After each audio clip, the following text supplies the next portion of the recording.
All right, let's dive into a piece of tech that quietly but completely rewired the internet.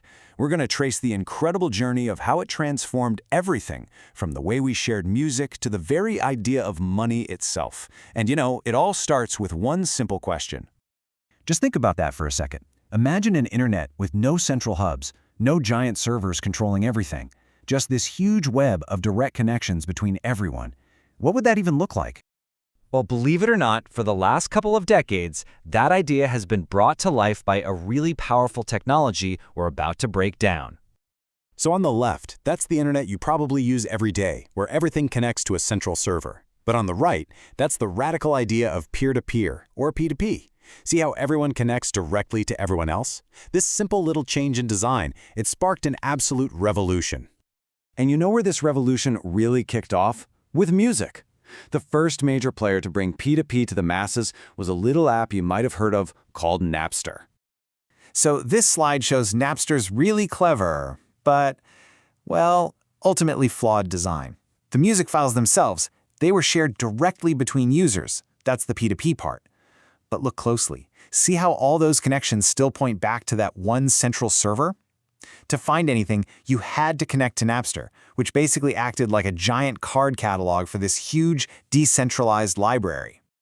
And man, back in 1999, Napster just completely changed the game for music sharing. But its biggest strength was also its greatest weakness. That central server, that was its Achilles heel. It created one single, obvious target for copyright lawsuits. And that single point of failure is exactly what led to it getting shut down.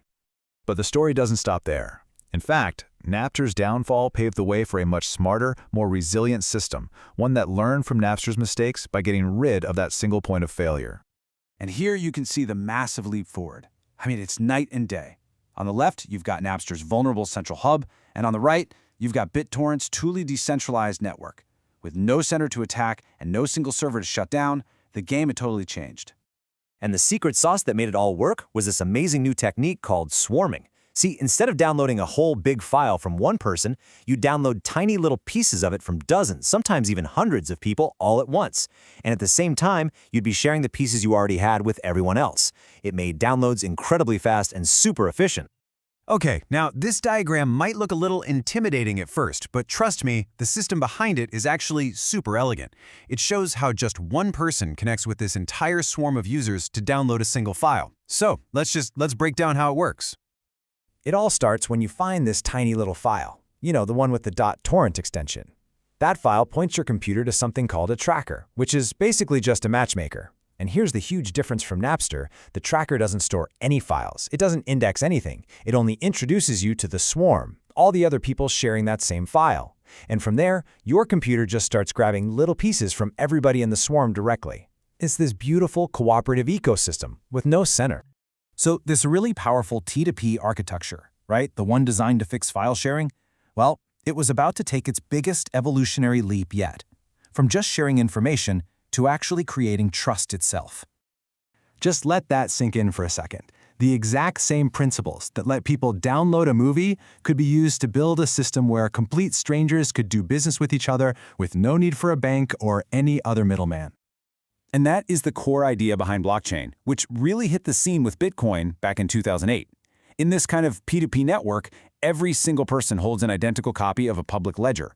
So when a transaction happens, it's not verified by a bank. Nope. It's verified by the entire network coming to an agreement. It's what they call a trustless system, because you don't have to trust any single person or company. You just have to trust the math. I love this slide because it explains it so perfectly. Each of those nodes is a peer, a person, and they all share this synchronized database, the blockchain. It's like a magic notebook. Everyone has a copy.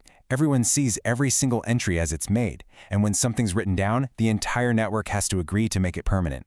This makes it pretty much impossible for anyone to cheat or change or erase anything. So, it's pretty clear this decentralized idea is insanely powerful, right? From Napster to Bitcoin. But it's not a silver bullet. Like any technology, it comes with its own unique set of pros and cons. And really getting a handle on this trade-off is crucial. On the one hand, yeah, P2P systems are incredibly resilient and scalable. There's no single point of failure. But on the other hand, they can have security risks. They can struggle to make sure every peer has the exact same data at the exact same time. And sometimes they can be slow. And of course, as Napster definitely showed us, they can run into some serious legal and copyright trouble. You know, there's a quote from our source material that I think just nails it. Peer-to-peer is a powerful alternative, for sure. But building a good P2P system means you really have to think hard about how to handle these built-in challenges. I mean, think about it. This technology has fundamentally reshaped entire industries. It evolved from a simple way to share songs into the backbone for a whole new kind of digital economy. Which just leaves us with the biggest question of all. What's next? What new revolutions are we going to build on this simple but incredibly powerful idea of just connecting peers?